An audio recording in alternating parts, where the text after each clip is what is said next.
Hi, my name is Ngina Mwaluko, one half of the Disruptors, and today we're here with Youth Plus Radio for Connect One on One. And today I'm joined with a wonderful guest, Michael Omuga. Thank you for the introduction. So, like she said, my name is Michael Omuga. I'm a finance expert, and I like to call myself a serial entrepreneur. So, before we get into today's topic, I'd like to take us to the future.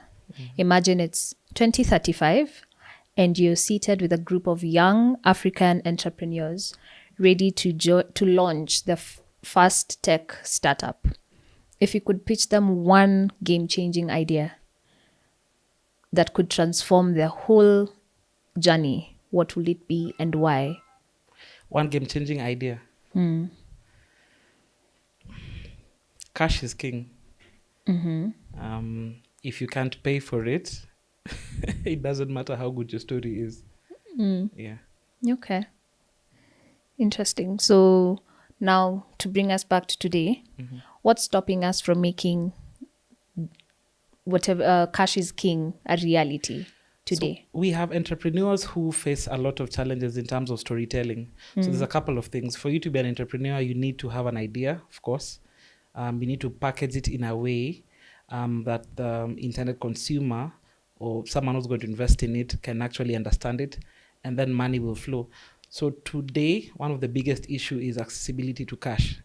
Why is that the case? Not that cash is not available. It's because the way we tell our stories, it's not stories that you're ready to invest in. I'll give you an example. How many people do you know or have you seen on the streets who actually like sell eggs every other corner? There's so many. There's so many, right? Yeah. And can anybody do that? It's just literally water and eggs. How come not many people are doing it? It's how you tell your story. So you find there's someone who, when you pass by the stall, they'll be like, nunua yangu, this is probably the last one. They'll package it in a way that, will make sense for you. In fact, a better example is the guys who actually brush shoes in town. You'll pass there, they'll be like, your shoes are dirty. And you'll actually be convinced that your shoes are dirty. And they were clean when you left the house. True. Yes. So it's just packaging the story well. Yeah. Okay. So if you were mentoring a first-time founder, what's the first financial step you'd advise them to take? Ooh, that's an interesting one. I'd tell them to know how much it would cost to start off the idea. So like if you have an idea of, I need X amount of money, 500,000 shillings, 1,000 shillings, because now that gives you a target in terms of money to look for, and you can start somewhere. If someone comes to you with an idea, or I'm thinking of buying goods from China and selling in Kenya, it's like, okay, so how much does that sound? They have no idea. So you can't even help them to start.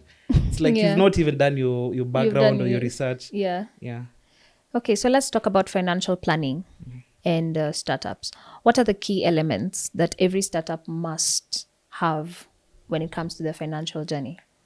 So planning is mostly about forecasting. So in fact, for you to forecast, you need to know, for example, how much money you need to spend whether it's month. If you're forecasting for weeks, let them be weeks. So you need to have an idea in terms of the actual money you need. And then you take that and you stretch it out. So let's say I need 1,000 shillings every week. 52 weeks in a year. So that means I need 52,000 shillings. Now, that's one side of it. The other side is, where does that money come from? So maybe I'll project and say I need a business that will bring me maybe 2,000 shillings every week. Now, 2,000 shillings times 52, that will become 104,000. So you'll be left with money. So first side is essentially the expenses, and then the money to cover the expenses. Marry those two. That's a forecast. So we've heard of startups literally starting up and then they crash because of money mistakes. What are some of the biggest money mistakes or financial pitfalls entrepreneurs should watch out for?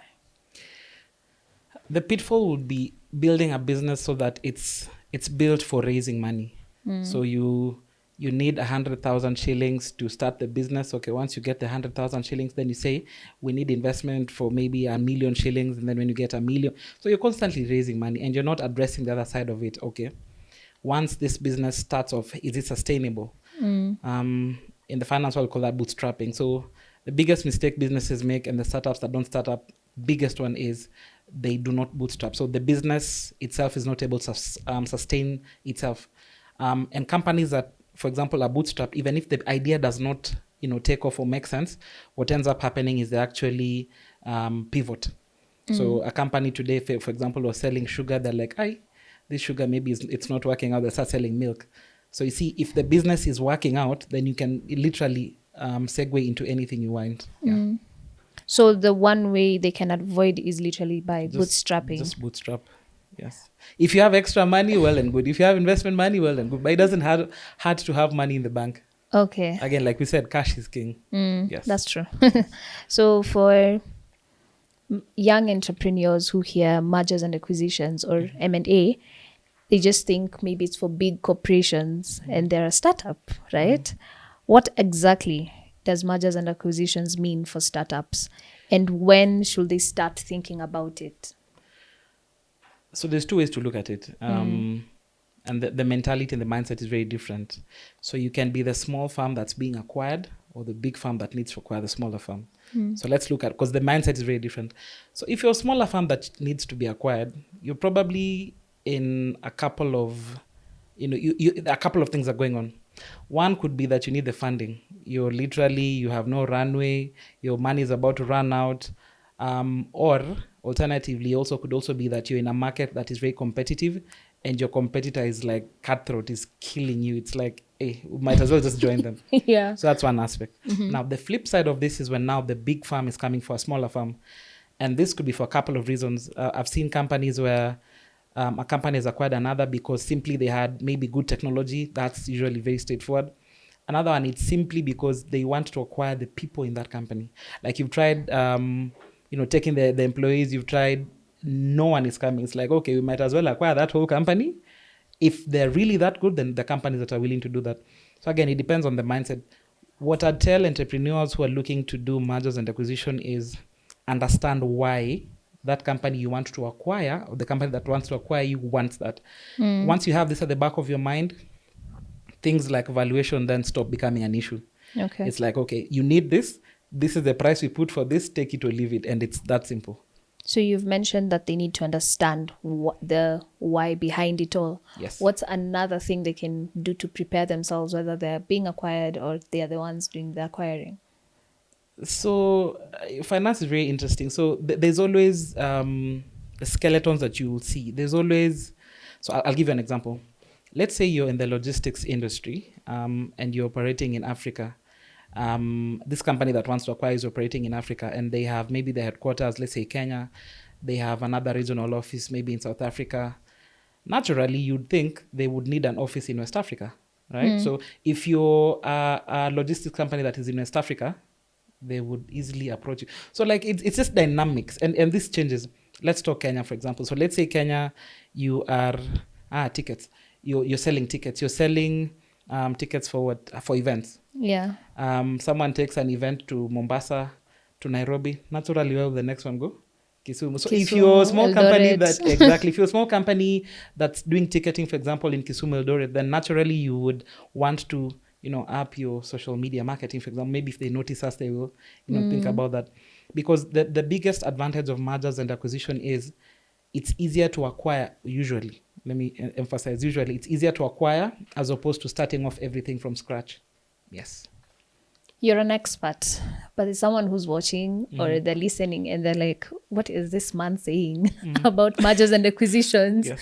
And they don't know where to start. It feels very overwhelming, like that whole process. What would you tell them? I tell them, okay, this is a couple of things, The first one is, why do they want the merger or the acquisition to happen? By the way, a merger is your two companies. One company is basically absorbing another one. An acquisition is they acquire you, and they can acquire you for different reasons. If it's your technology, they will take it and discard the employees. If it's employees, they will take that. So they're sort of also different. It's not one and the same. So it's, first of all, why do you want it? And there's always a party when there's negotiations that are happening that has a higher hand. So are you that party? If no, then terms will just basically be given to you. What I tell people is to be careful about who acquires you or who you merge with. it's like a marriage. So you see the way you used to making decisions. Today we want to buy this asset, and you go off and buy it. If you get to that point in time, it's basically you want to buy this, they're like no, and both of you have to agree. So then what happens? So there's dynamics to it that someone really needs to take care of. Yeah. Yeah. Still on M&A, you mentioned valuation. Yes. How does a young startup get to learn what his company is worth? Ooh, that's a wide one. We will take a whole day. So there's a couple of formulas or models we can use to value a company, but the easiest, and this is not in all sectors. So valuation is sector specific. There's a lot of things that go into it, but just the easiest is for someone to take their revenue in a year. So take your revenue in a year, then depending on the industry that you're in, there's usually a multiplier. We take it and then we multiply it by the multiplier. So I'll give you an example. So let's say I make $1 million this year, I make 2 million next year as 3, then I make 3 million the following year. So that's 6 million in total over 3 years. So my average is 2 million. So 2 million is essentially my recurring revenue. So I'd take that.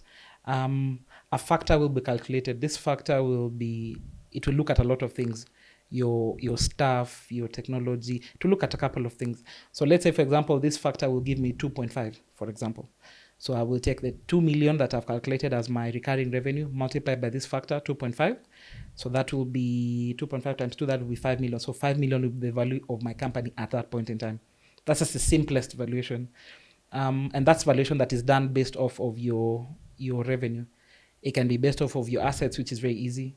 Just, okay, how much do you have a car? Yes. How much is it worth? Do you have a building? Yes. How much is it worth? And then you put all that together. Yeah. And so what are some of the factors that can boost the valuation? A couple of things. So you want to have a team that is diverse enough so that now it doesn't look like you're a one-man shop. You've seen limited companies that it's one person. This person is the accountant, so they reply with the email of an accountant. Then they also the info@thatcompany.com. They reply with that email. Then they also reply as a direct. It's literally one. So you want to avoid that, because now when we rank you, the team section will be very low. If you're dealing in tech, your technology people come and do a due diligence. So they'll check on security, they'll check on infrastructure. There's a couple of things they check. Now that will give it a score. That score will affect the factor. That's 2. Then we look at the market. Are you in an environment where you're the only one who's offering the service or selling whatever you're selling? If the answer to that is no, okay, so what makes you special? So we look at your competitive advantage, essentially. So just top of mind, those are the 3. But it's a long list, about 6 or 7 things. Some are deeper, some are depending on the person who's doing the evaluation. You've said these things are like a marriage, kamandoa. Yes. And with every marriage, we know there's negotiations. And negotiations can make or break a deal. Yes. What are some of the smart strategies you'd give to a young entrepreneur when they're entering that room? Know the value of your company. In fact, the best analogy I have of this is when you go to the market, when you're going to buy shoes, you go to Gikomba. Let's assume the shoe you want to buy, you want to acquire it. In fact, that's the best example. Yeah. The person on the other side who's selling wants to get away with the most money they can. So maybe a pair of shoes, they start with 10,000 shillings. So you look at this shoe and you're like, this shoe cannot be worth 10,000, maybe 2,000. They're like 1,500. Eventually you end up agreeing at a value that both of you agree on, right? So essentially that's like the negotiation. So you need to know the value of what you're bringing to the table if you're the one who wants to be acquired. So that now you don't go and say, the value of my company, for example, is, say 10 million. Guy looks at you, is like, at best 100,000. And you're like, okay, sawa. You need to know where the line is.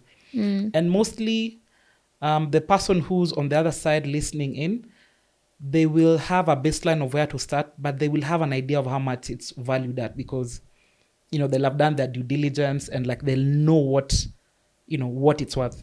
Yeah. And again, patience, like no rush.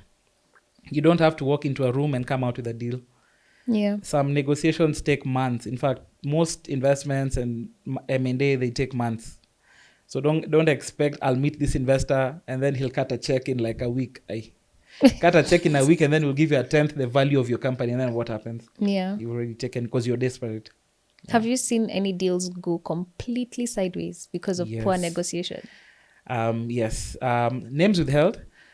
This one time we were at the negotiating table. So things like this, they usually start with that due diligence. So this is where you share your company's financials, technology, and then they'll be reviewed by the person who either wants to invest or acquire. Then this person had basically lied.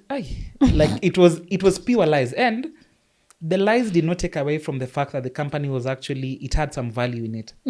But now the lies essentially, they like, was it triple? They almost tripled the value that it should have been.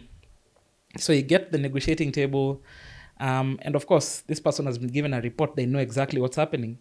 So they're like, okay, by the way, the value you put on your company, it's not adding up. So this are a part, instead of, like, this guy knows you've lied about whatever you put on your you've told us in your reports. The lens they chose to look at it was, this person is calling me a liar, which they had lied. I mean, just let's be honest, let's be truthful. They had lied. So, it ended up being a battle of, egos, and you said this, I said that, and both sides walked off the table. And it's a deal that could have actually helped both parties. Yes. Eventually, 2 years later, the company that was supposed to be acquired died off. Oh, Yes. completely. Doesn't exist today. Well, okay. Because of lies. Because of lies and just, taking things easy. When you get to the negotiating table, this person knows that you lied, but they're still willing to come to the table because they've seen value. Yeah. You can't, you can't overlook value. Yes. Stop lying, guys. That's the lesson. So, still on money. Money is very major. And we have budgeting coming into place. And of course, with a startup, they get to a point and then they feel like scaling. We need to scale up. And it's very exciting. So what are some of the smartest ways startups can approach budgeting when it comes to growing without overstretching themselves? I usually have a rule for the companies I advise and those who come to me about budgeting. And the rule is very simple. Can you do without it? Yes, then you don't need it. It's that simple. Daily life. Do you need to eat food? Yeah. Yes. Do you need somewhere to sleep and put your head? Yes. Do you need to clothe? Yes. Anything else is terrestrial. You do not. It's not a must. It's a good to have. We are here. There's electricity. If electricity was not there, would we survive? Yes. But is it a good to have? Yes. So like there's levels to budgeting. So there's things that a company must have to survive.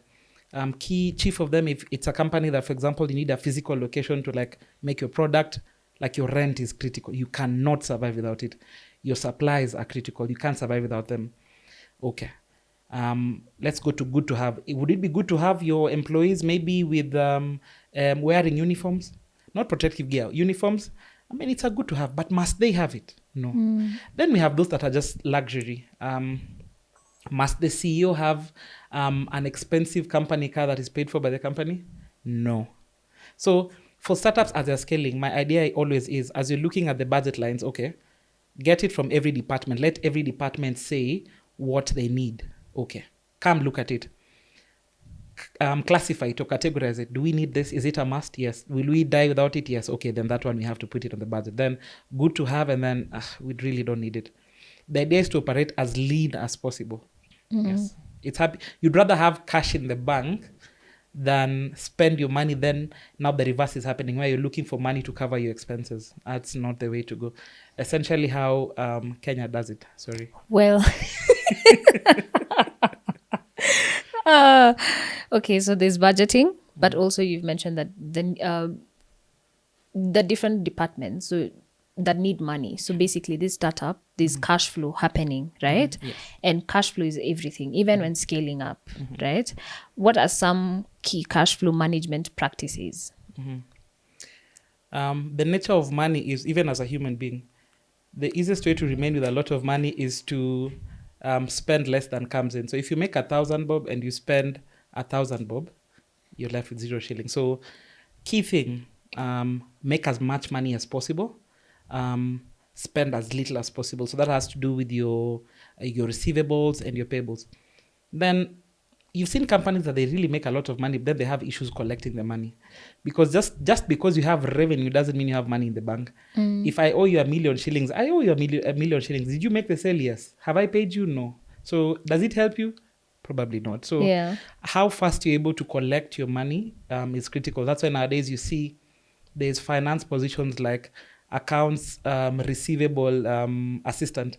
Like this person, when they wake up in the morning, it's about how to collect the money and what we're going to do. So that's key. And then 2, as payables, the people you're paying out, you want to have as much time as possible. So if you give me an invoice, can I stretch it out nikulipe in 90 days? If the answer to that is yes, I will pay you on the 89th day. If and it's just because you're trying to take in as much money as possible and stay frugal with it and spend it only when you need to spend it. That's that. And then also having cheap sources of I'd say investment.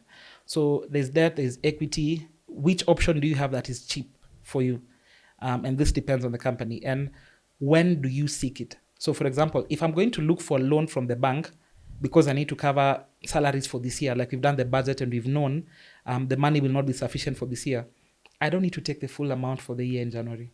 We can have an agreement with the bank. For example, I take the money needed to pay January salaries, I take it January, February, I take it in February, and so forth. So it's just planning out when you're going to get that, whether it's debt, whether it's equity, you're selling shares. Yeah. Interesting. So let's talk about financial analysis. Yeah. And the various tools that can be used for this, and they can give startups a serious edge when it comes to making big decisions. What are some of the best tools or techniques founders should use to stay financially informed? So that's interesting. So, of course, first of all, you'd think of the accounting tools. So accounting tools, you want something that's very easy to use, cheap, and can be used, if possible, on cloud. You don't want something that's on-prem and then that computer is stolen and then now you're hustling up and down.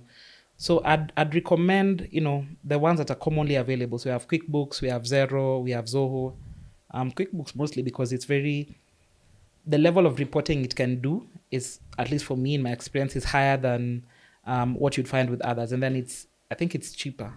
Then it's also adapted to Kenya. So for example, if you want to track your VAT, for example, you can, which for some, that capability is not there. So we'll start with that. Then the biggest thing for every business or every startup is how you manage your, how you manage your inbound and outbound. So let's say, for example, I reach out to 1,000 people. These are potential clients, and I'm doing it on email. That's 1,000 emails. And then now I have to track. There's some people I'll call. There's some people I will message. There's some people I'll meet with physically. And then let's say we are a big team, a team of 10 handling this. A lot of information is lost in between. So basically CRM tracking. So for startups, it's one of the things I advise them to get at the very onset. Get some CRM. We have HubSpot, a bit pricey, but it makes sense for the value that you get out of it. So that now the way you track in your customers, it's very specific and no information is lost. Imagine this. I'm supposed to sell you a car that is worth 10 million shillings, right? We've talked, and then one of the people who talks to you tells you, you tell them, by the way, I'll be able to buy this item in July. But it's a word of mouth. Never recorded, no nothing. That person even leaves the company. So it gets to July. This other person, of course, they have the money because they told you the money will be in July, but they will not come looking for you. Yeah. Like you're the one to take the business to them. So if this is not recorded, for example, in a CRM, and people can actually view it and have access to it, that opportunity passes like that. July, see, they need the car that they were supposed to buy. They'll just buy it from whoever will go to them at that point in time. Yeah. So these are quick fire questions. Yes. As, fire them. fire them away. You've mentioned a few tools. Yeah. What other startups should they be using? Not necessarily for financial planning. It could be for other aspects of finance. Clockify. Okay. You need to track. Startups usually experience this a lot, whereby you're using consultants mostly at the start. Employees are very expensive. So you're using someone for a couple of hours. How do you track the amount of time they took on a task? Very, very problematic. And Clockify is mostly free. Well, the initial use of it. So I'd say top of mind, Clockify. It will save you a Okay. lot of money. And then a startup is now seeking its first round of investment. What's one piece of advice you'd give them? Do you really need that investment at that point? Let's say they need it. They need it. Get it as cheap as possible, and don't give away a lot of equity Okay. at the very beginning. There's something we call a cap table. So it's basically shows your ownership, 100%, of course. But now, as you give away equity for money, for investment, you go shedding off some, percentage of the company to different people. So if you shed off 50% at your initial investment, like the people who are coming to invest after, what will you give them? Like your company can be very valuable. I've seen companies where a seed investor, not even Series A, Series B. In fact, it was pre-seed. A pre-seed investor comes and takes 70% of the company. Why? Like this entrepreneur is left with 30% of the company only to give away for future investors. That's very problematic. Yeah. Very problematic. So you pollute your cap table. Like, it's a beautiful company, but no one wants to touch you. Yeah. So entrepreneurs often pour themselves into their startups. Yes. But now, in as much as bootstrapping is advised, sometimes it even comes at a cost of their personal expenses. Yes. What's the best tip for entrepreneurs to be able to have that balance? Yeah. Separate your company money from your personal money. Simple. Like different bank accounts, different debit cards. It's not rocket science. It can be done. This idea of, I will just take from the company, then I will reimburse. Lies. I've seen that a lot. Lies. It happens a lot, and it's just lies. It's like, just get another debit card, get another bank account. If you need to take a salary, take an actual salary from the company. Because essentially, let me tell you what happens, mostly in startup world. The first 2-3 years, the accounting is in shambles. So now an investor comes and they want to put in money, and now you have to go and fix and then reconcile, do interbank, intercompany. I mean, it gives people like us who are consultants jobs, but it's unnecessary. It's like you'll come and pay me a lot of money to correct mistakes that you could have dealt with, like from the very onset. Because I can promise you, no proper investor will invest in a company that does not have proper financials. So you need to correct everything. Maybe they're considering that you guys have to feed your families. Which is fine, but we'd rather feed families with work that is higher up the chain. It's like you still need us, yes, but this one you can do on your own. Okay. And remember, small startups do not have a lot of money at the onset. If you have a lot of money, by all means, come look for me. Yes, I will be happy to help you. Okay, interesting. So before the last question, we started with the future, and you told us cash is king. Yes. But now I want to take you back kidogo to just a little bit. There's a photo here. Yeah. Now that yeah, with all the information you have, and first of all, where were you in this? What was happening in this photo? So I'd visited my mom's in Naivasha. I was actually in high school. Oh, this is high school. That is me in high school. That's years ago. Is this one that you're in university? Yes, I was in university. Okay, then. let's take it back to uni. University, because okay. Yes, university, that's when you started studying, you were able to find your path.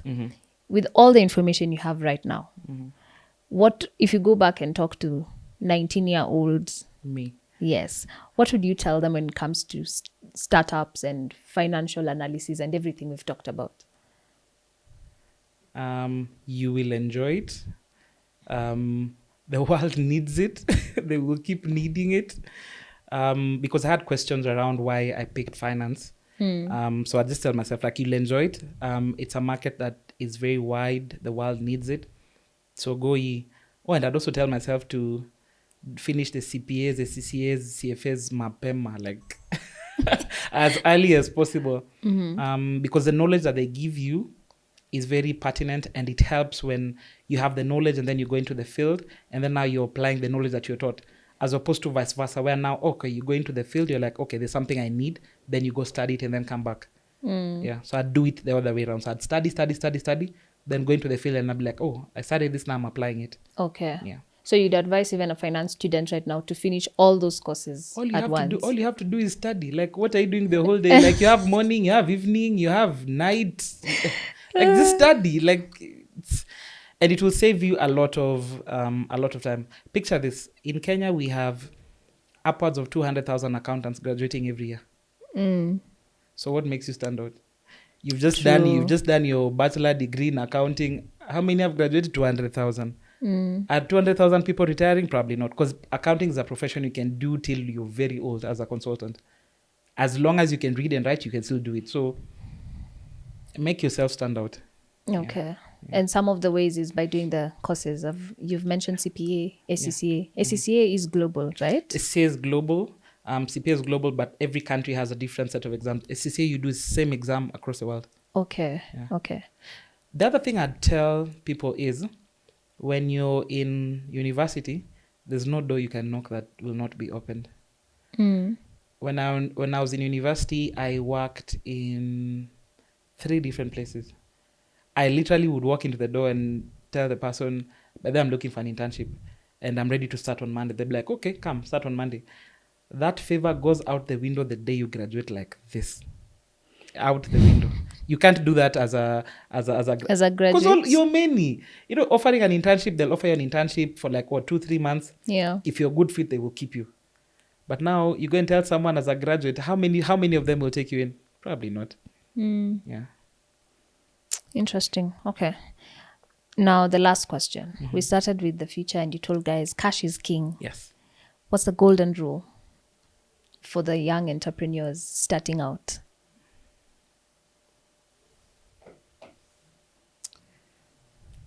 That's a difficult one. Because, be special. Be special. You will not be reinventing the wheel for sure. Like, whatever idea you've thought of, someone else has thought of it or a version of it. So what makes you stand out? One of the oldest companies in Kenya that I've had the pleasure of interacting with is Bata. They've been making shoes for how long? They're still making them. How many shoe companies have come and gone? Very many. So what makes them stand out? And you can take that through like different sectors. Sony. Been making TVs for so long. We have a lot of TV companies, but Sony still stands out, and it's high priced TVs, for example. So just stand out. Like, if you stand out, you will come and you will stick in someone's mind. How to stand out now, that's for you to figure out as an entrepreneur. Yeah. Well, there you have it. I think one thing I'm going to be taking home with me is don't lie when you're going into a negotiating room. Stand out and have a good story. Yes. My name has been Gina Mwaluko with Youth Plus Radio Connect 1-on-1.